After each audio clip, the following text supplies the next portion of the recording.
नहीं इसकी चॉइस नहीं होती ना। रियल में आप देखोगे ना, बहुत सारे लोगों की जीवनी कहानी पढ़ोगे तो आपको समझ में आएगा कि ये चॉइस होती ही नहीं है वो, क्योंकि तुमको यदि वो चीज़ की तरफ रुझान है ना, तो तुम इस लाइक उसको चीज़ तुमको खींचती रहेगी अपने साइड, उस लाइक वो बुलाती रहती है कि हाँ, अब तुम जाते रहते हो उसके साथ एक के बाद एक के बाद एक। तुम चाहोगे कि नहीं मैं फिर से लाइक इस चीज़ में जाऊँ मेन स्ट्रीम में, बट वो होगा ही नहीं, तुम खुशी नहीं रहोगे। अब तुमको हमेशा ऐसे लगता रहेगा यार नहीं यार ये मेरे लिए नहीं बना है, ये मेरे लिए नहीं बना है। महाकुंभ में इन दिनों एक बाबा खूब हो रहे हैं वायरल। IIT बाबा के नाम से जाने जा रहे हैं। वह जूना अखाड़े के सन्यासी हैं। आइए जानते हैं IIT बाबा ने अध्यात्म का रास्ता कैसे चुना। IIT बॉम्बे से डिग्री, 36 लाख का पैकेज, आराम की जिंदगी, ये सब छोड़कर अभय सिंह जूना अखाड़े के सन्यासी बन गए।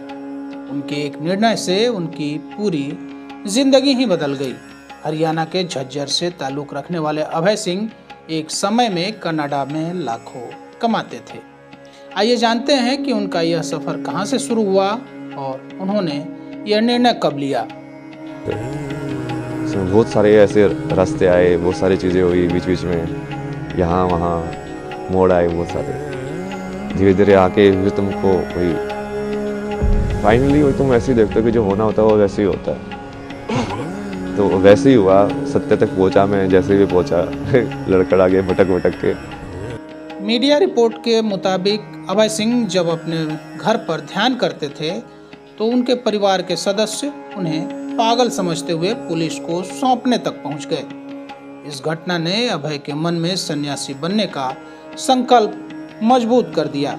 इसके बाद से उनका परिवार से मोह भंग हो गया और सन्यासी बनने का मन बना लिया।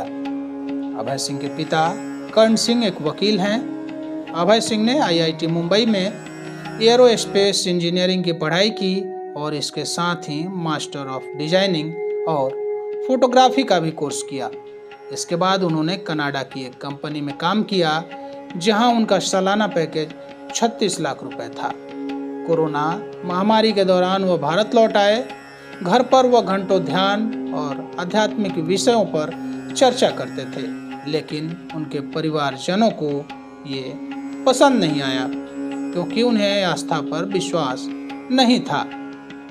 ट्रैवल फोटोग्राफी या डिसोर्स करके एक प्रोजेक्ट IIT बॉम्बे का गवर्नमेंट स्पॉन्सर प्रोजेक्ट था। उसमें बेसिकली वो डॉक्यूमेंट करने के लिए इंडियन आर्ट्स एंड क्राफ्ट और हिस्ट्री को, तो उसके थ्रू ऐसे मैं बहुत जगह पे घूमा, बहुत सारी चीज़ें डॉक्यूमेंट की मैंने, पुराने टेम्पल्स लाइक पेंटिंग स्टाइल्स और ये सब।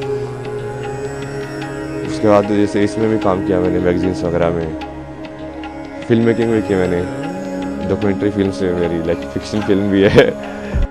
अभय सिंह का एक इंटरव्यू इन दिनों सोशल मीडिया पर खूब सुर्खियों में है, जिसमें उन्होंने कहा कि उन्होंने हमेशा वही किया जो उन्हें पसंद था और उनका मानना है कि दूसरों को भी अपनी पसंद और आस्थाओं के अनुसार जीवन जीना चाहिए।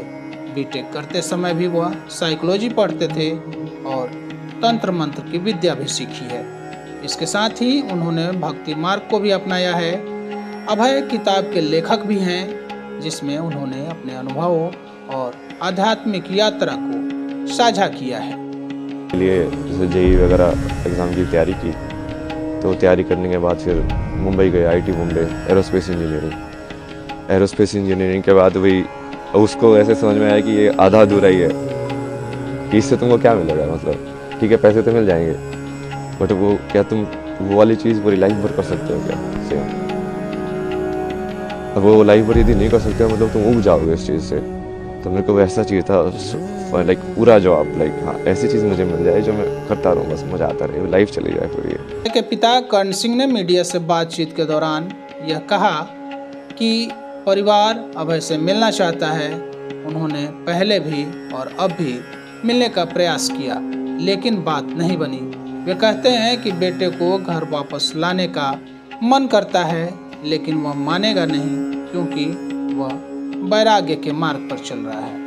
आपने देखा होगा कि अभय सिंह के वो बड़े बड़े लंबे लंबे बाल रखते हैं, उन्होंने जटा भी रख ली है और माला भी पहने हैं और काफ़ी अच्छे तरीके से मीडिया से वो रूबरू होते हैं, उनसे बात करते हैं, अपनी बातों को रखते हैं और इन दिनों काफ़ी वायरल हैं।